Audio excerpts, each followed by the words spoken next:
But we begin in Ukraine. A convoy of buses heading to the city of Mariupol has been held up at a Russian checkpoint, according to a Ukrainian official. The buses are en route to assist with civilian evacuation efforts in the war-torn port city. Russia has agreed to a temporary ceasefire to open an evacuation corridor for the tens of thousands of Ukrainians still trapped there. If all goes to plan, the Red Cross will assist getting people out of the city. Their teams are traveling to prepare for a Friday evacuation. Both Russia and Ukraine have accused each other of violating previous ceasefires. Meanwhile, the Secretary General of NATO says Russia is reorganizing as we enter week 5 of the war. According to our intelligence, Russian units are not withdrawing, but repositioning. Russia is trying to regroup, resupply, and reinforce its offensive in the Donbas region.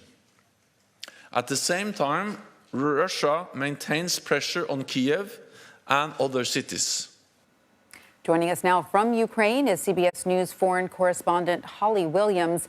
Hi, Holly. So you are now in Ukrainian President Zelensky's hometown. Can you tell us what's happening on the ground there? Yeah, this is the city of Rivero, and actually the last time that I was here was last summer with President Volodymyr Zelensky on a reporting trip, and we actually had breakfast with the president and his parents in this city. Now, as we drive across this country that's at war, it doesn't just feel like a different year, it feels like a different universe. But Rivero is still very much under Ukrainian control. However, the city of Kherson, just to the south of here, is under Russian control. And the Ukrainians appear to be clawing back territory, including villages in the farmland in between those cities. We went to one of those villages earlier today with the Ukrainian military that they said that they had recaptured just 4 days previously. And what we saw there was really fascinating.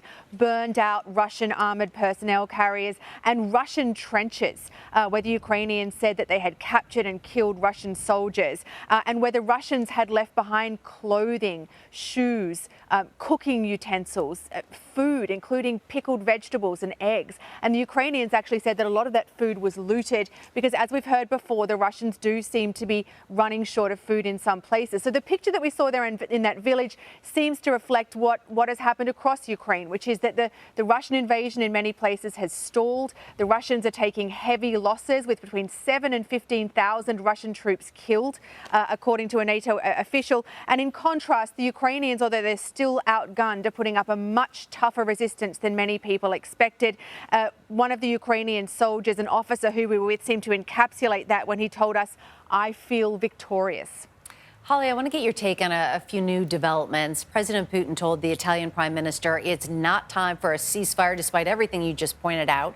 CBS News has also confirmed the Russian leader feels he's being misinformed by his advisors. On top of that, he authorized a draft of nearly 135,000 people to join Russian forces. What do you think this says about Putin's current state of mind?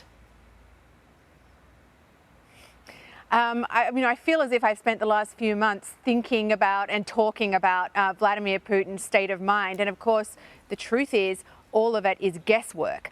Before this invasion, the big question was whether Vladimir Putin was truly serious about invading Ukraine at the cost, at the very least, of international condemnation and sanctions, or whether he was playing some kind of Cold War-style game of brinkmanship. Now, I think the key question is whether he truly understands how badly the Russian military is performing and whether he's embarrassed by that. Because remember, Vladimir Putin has spent the last few years really trying to reassert Russia as a major world power, whether it's annexing Crimea back in 2014 here in Ukraine, or going into the war in Syria. And, the last few weeks in Ukraine have made his military at times look incompetent and inept. And that question is key, because if Vladimir Putin does know how badly his military is performing, and if he's in a logical, rational state of mind, then you have to assume that he's going to start doing things differently. Holly Williams in Ukraine, thank you so much, and stay safe.